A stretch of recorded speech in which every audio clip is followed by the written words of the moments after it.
All right, so listen, this right here is gonna be quick. It don't take long to tell the truth. This basically, I'm gonna say what a lot of people ain't saying.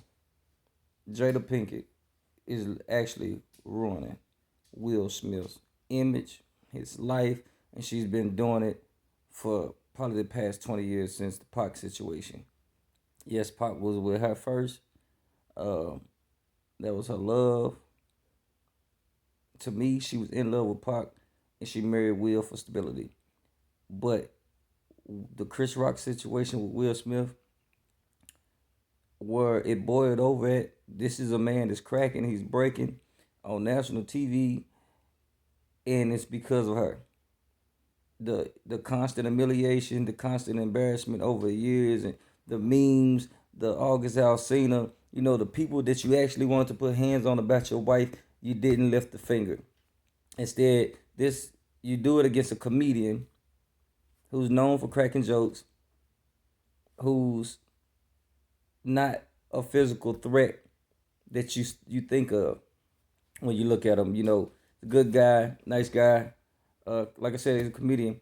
You go on national TV. Not to mention in 2015, you and your wife boycotted the Oscars because it wasn't black enough, wasn't enough black. And then you follow it up by a physical altercation by two prominent black figures on national TV. Just painted that narrative on us once again. So not only is it black enough now, but it's very black enough now because physical altercation was involved. Something that's always painted on the black community of gun violence or physical violence, and you do it on national TV because you are so overwhelmed by the jokes that you have been enduring over the years that you bored over and you could no longer control yourself. Well, the person that you actually wanted to address and put hands on, you've been living with for however long y'all been together, however long y'all been married. That's the woman that you won't put hands on. That's the person that's causing you the grief.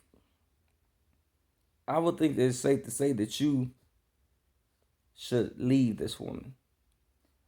I understand, I'm a married man. I understand going through trials and tribulations, ups and downs, but she is mocking you, my opinion. You laughed at the joke. You thought it was funny as soon as he said it. She was bald headed with the green dress on. I didn't know nothing about the alopecia stuff myself. It's easy to overlook that or forget about it. It was not a big thing because the August Alsina thing was going on, which was way bigger than that. You know, and I don't think he said it to be hurtful, but she had on green like the army and she was bald headed. So, G.I. Jane. I've heard him say that joke before. So it's not that big of a deal. You laughed at it until you looked at her and seen that she didn't like it. So she let you go embarrass yourself on national TV and slap a man. Why didn't she protect your feelings and stop you? Oh, it's not Chris's fault that she put you on round table talk and had you crying on national TV about a open relationship. But if it was so open, your reaction or your feelings wouldn't have been that as they were on the round table. You look surprised that it was an entanglement. A publicist gave her that word to use instead of saying an affair. And you said open relationship to save your wife's image, but you're destroying your own, and she's allowing that to happen because she's hiding behind other things. She's hiding behind you and letting you take the brunt of this, and it's breaking you. You know what exactly is going on? It's not my place to speak on another man's household, but you had 15 years old dating 20 year olds, and laying with other gay guys, and so much going on in this household. It's like a cult, and I think a family should be like a cult, but a healthy cult. It should be family spirited, locked in. This open for the world crap that Jada has started put you through for these views of these shows is breaking you. You constantly getting talked about, and you slapped Chris Rock. You basically just set us back.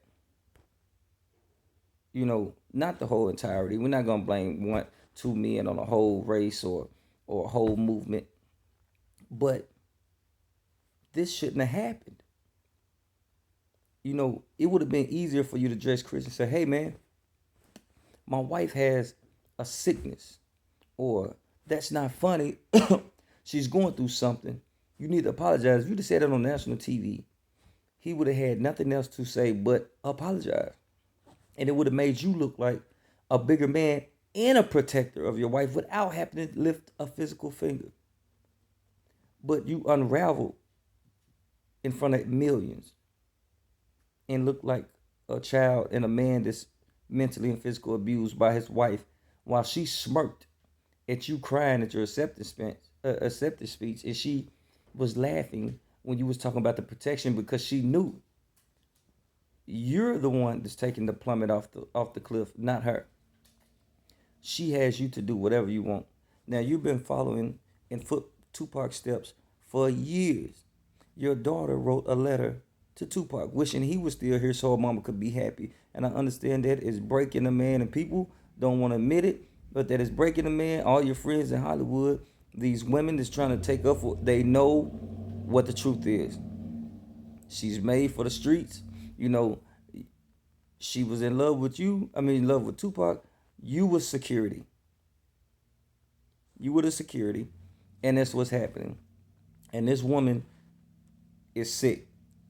A lot of people don't want to tell the truth, but she is sick. I love both of you. I always love watching you, but your relationship has been openly so it's been openly so discussed in the past few years. I don't even pay attention to you all anymore. So I'm just saying, this is my truth. You take how you want to take it. Tell me what y'all think about it. I'm gonna follow it with another one later. It's been a long time. Click the like, subscribe, whatever. It's time to get back in motion. Y'all let me know what y'all think.